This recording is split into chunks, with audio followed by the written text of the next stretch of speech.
Hello, Hardrest here. In today's video, I'm gonna show you how to fix any issues and problems with your Alibaba app on your phone. So first thing that you want to do is go up to the Play Store, find your Alibaba, not in books, search here, Alibaba, here, click, and check if you have the newest update.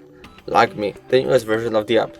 If you don't have the newest version, maybe you just need to update. That's the most common issue. After this there should be everything cool, but if it's not, I'm gonna show you two more ways how to fix it. So first way, go to the settings, scroll a little down, go to the apps, finder, Alibaba, right there, permissions, and just allow them all like here.